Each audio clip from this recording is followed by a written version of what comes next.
gospel reading for this Sunday is taken from St. Matthew. We have been reflecting on true freedom in obeying God's commandment, God's law. As I said at the beginning of this reflection, many times we make freedom and obedience to God's law fight each other. It's either one or the other. It's either more of one and less of the other. But we see that true freedom is found in obeying God's commandment. In the first reading from the book of Sirach, we are affirmed in our God-given freedom, the capacity to choose. But Sirach reminds us that this gift called freedom should be used to choose life, to choose harmony with God's will. For God does not command anything that is evil or will destroy the human person. So, by obeying God, we are making use of our freedom in the right way, and it will redound to our good. Someone who uses freedom or his or her freedom to obey God is really choosing life for oneself. In the second reading, St. Paul tells the Corinthians that there is a use of freedom called the wisdom of this world that is so enticing that many people choose to use their freedom that way. But this particular exercise of freedom leads to destruction.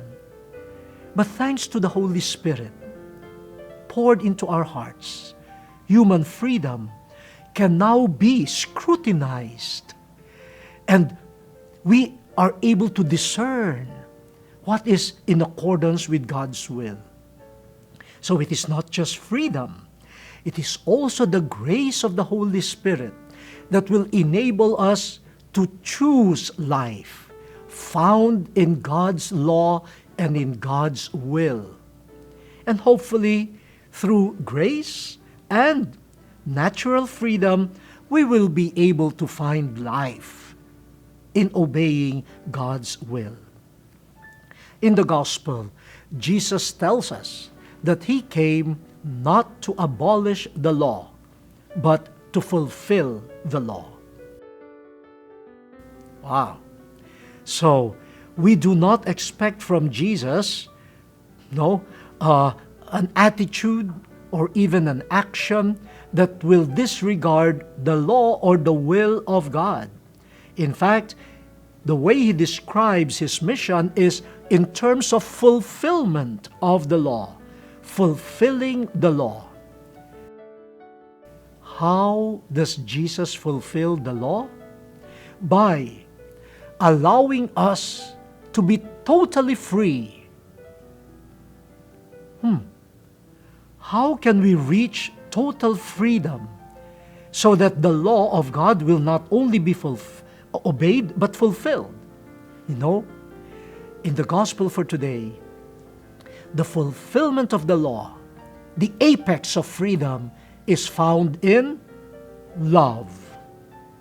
The heart that has been purified by the Holy Spirit and so is able to love purely, selflessly.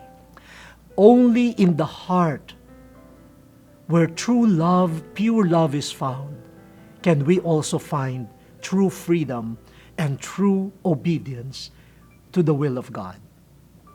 And in that heart of pure love, pure freedom, and obedience, we find the fulfillment of the law. So the fulfillment of the law is not something verified only in external action. While maybe at some point we would look for an external manifestation of agreement with the law, for Jesus, that is not enough.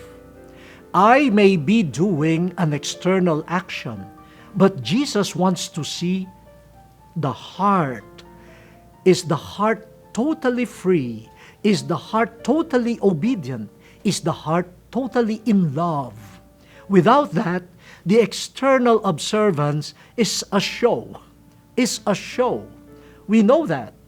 For example, even in daily life, I may externally follow traffic rules. When I see the red light, I may stop externally. But in my heart, maybe, no, I don't believe in being a vehicle of safety, an agent of safety for pedestrians and for my passengers. Maybe I'm just afraid that the police officer or the traffic enforcer might catch me. So in my heart, if there is a chance to transgress the law, I would. So the external observance does not guarantee that the heart is totally free to obey out of love. Now, Jesus points to 3 examples where an external observance of the law is not enough. The first is the law against murder. Now, many of us will say, "Oh, I have not murdered anyone. I have not killed anyone."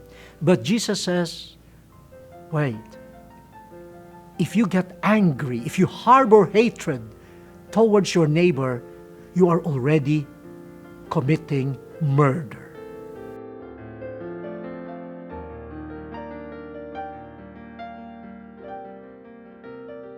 So, the absence of an external act of killing is not yet a fulfillment of the law. What is happening in your heart?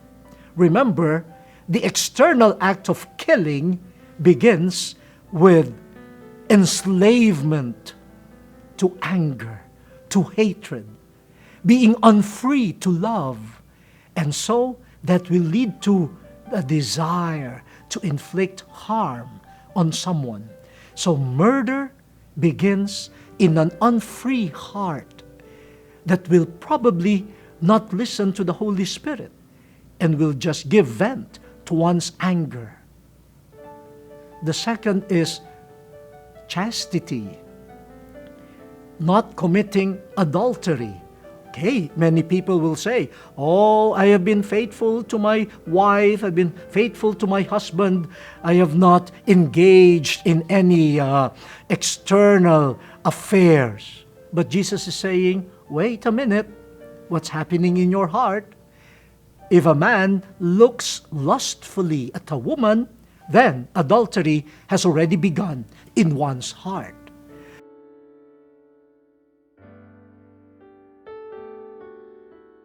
The heart that is not faithful and still entertains, even imaginatively, lustful alliances with people who are not my partner, then for Jesus, that heart is a slave of lust.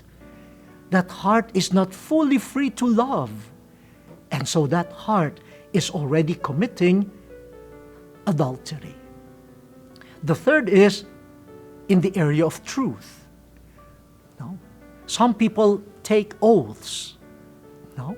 And say, okay, I testify to the truth. Oh, we have seen many of that in courts. No, they do the external oath-taking. We see this also when government officials are installed into office. They even have the Bible in front of them and they solemnly take the oath. Now, Jesus is saying, wait a minute, it's not the external oath-taking. What is happening in the heart? If you mean yes, say yes. If you mean no, say no. Be truthful in the heart. Is the heart free to be attached to truth? Is my heart a lover of truth? That's where the fulfillment of the law begins. Totally free to love, totally free to obey God's dictates that will lead to life. After all, where do we experience true life? Only in true love. My dear brothers and sisters, true freedom in obeying God's law is in love, pure love.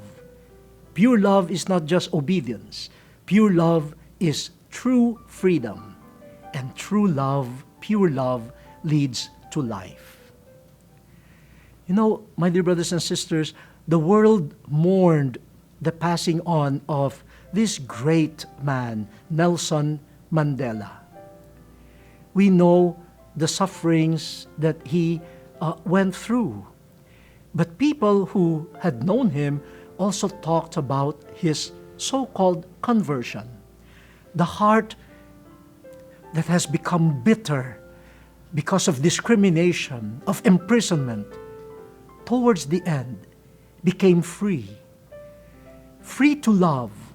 And the heart just refused to be victimized again by enslavement. And so, when he got out of prison, instead of mobilizing people to further hatred and violence, he called on people to respect one another. And for the common good, for the good of the country, to lay down their arms, to lay down their desires, their arms, their interior arms for violence and hatred, and to live in mutual respect and love.